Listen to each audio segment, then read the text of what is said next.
Então, repetindo o versículo, imediatamente após a tribulação daqueles dias escurecerá o sol, a lua não dará sua claridade, as estrelas cairão do céu e os poderes do céu serão abalados. Isso não é literal, como eu falei, isso é metáfora. Logo depois que Jerusalém foi destruída, todo aquele serviço que era feito, né, para perdão de pecados lá no templo, que foi encerrado pela morte de Jarucho, toda a justiça que havia na cidade, seja pelos mestres que estavam ensinando a Torá, seja pelos sacerdotes que iam lá, honestos, né? Os honestos, que havia uma bagunça terrível naquele tempo, os que tinham realmente sinceridade no coração, depois da cidade ser destruída, foi espalhado o povo pelo mundo inteiro, a cidade perdeu o seu brilho, toda aquela cultura, né, que podia ser ensinada pelos mestres, né, pelos responsáveis pelo ensino da Torá, ela terminou. Foi espalhado pelo mundo, né, foi levado para Roma, muitos judeus foram levados para Roma, foram dispersados, onde houve a segunda diáspora, né? E o brilho de Israel como nação acabou, só veio depois surgir agora em 1948, quando eles fundaram o Estado de Israel de novo. Então, essa passagem está dizendo exatamente isso, que toda aquela glória que devia ter o povo escolhido, o povo que foi selecionado pelo Eterno, né? Quando ele diz lá em Êxodo 19, versículos 5 e 6, vocês me serão um povo peculiar entre todos os povos, porque toda a terra é minha. Não estava desfazendo dos outros povos. Ele está dizendo que Israel seria o povo especial para evangelizar os outros, como ocorreu, né? Jarucho era hebreu, os discípulos eram hebreus, e acabou que o mundo foi discipulado, ensinado a doutrina através deles mesmos, mas a nação em si não, mas o povo escolhido pelo Eterno para fazer essa obra. Mas não deixou de ser o povo que ele falou. Você me será uma nação de sacerdotes. Então, todas as tribos deviam fazer o papel de sacerdotes. Todas as tribos, não era só a tribo de Levi. Mas, por causa do pecado lá da adoração ao bezerro, né, pela orgia que estava acontecendo ali, a tribo de Levi foi selecionada porque foi a menos que estava envolvida com aquele pecado. Então, o Eterno separou a tribo de Levi para fazer aquele sacrifício sacrificial para que mantivesse o povo sendo perdoado e não exterminasse o povo, porque se não tivesse um meio de perdoar o povo, ele ia exterminar o povo no deserto. Com certeza não ia ficar, não ia sobreviver.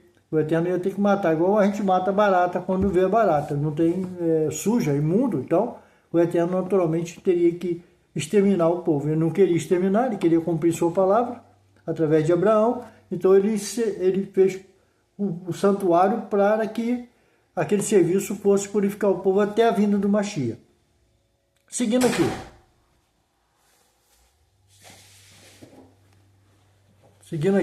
Vamos lá.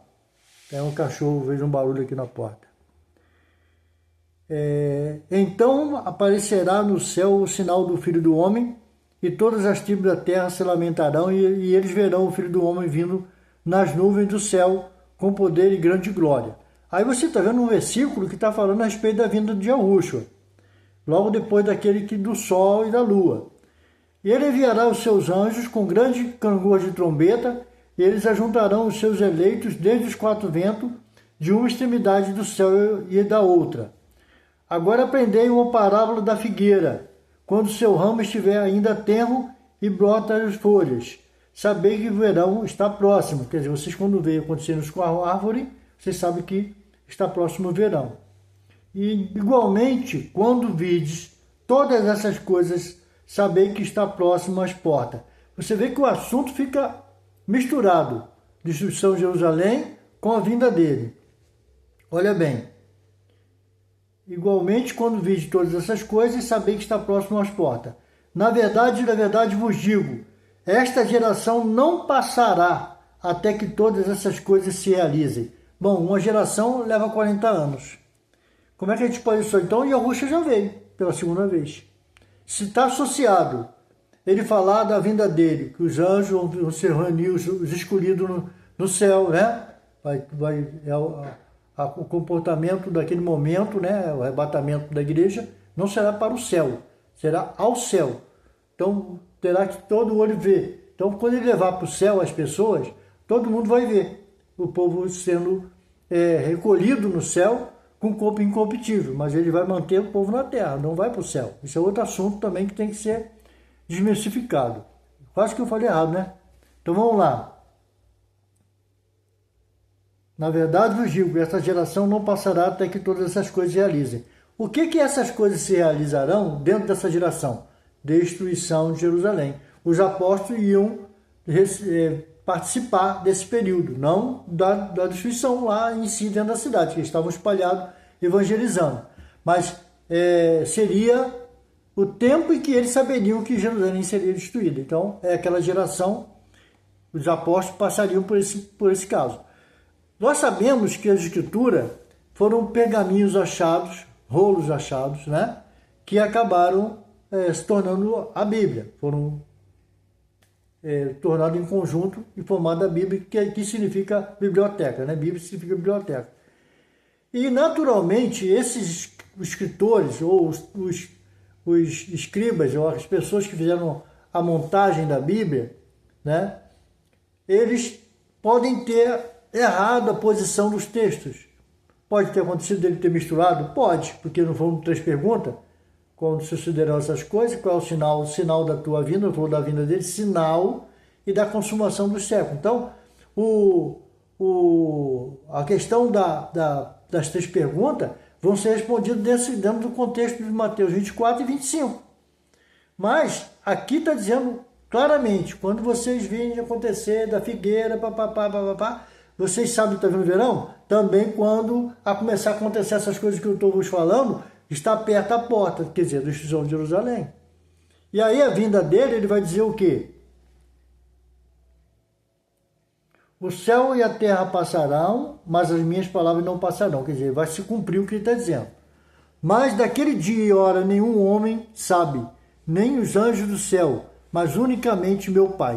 Ele está falando da vinda dele. Da vinda dele ele não sabe, mas da destruição de Jerusalém ele sabe. E como foi nos dias de Noé, assim será também a vinda do Filho do Homem. Pois assim como nos dias anteriores ao dilúvio, comiam, bebiam, casavam e davam-se casamento, até o dia que Noé entrou na arca. E não souberam até que veio o dilúvio e os levou a todos. Assim também será a vinda do Filho do Homem. Então ele compara o período do dilúvio à vinda dele.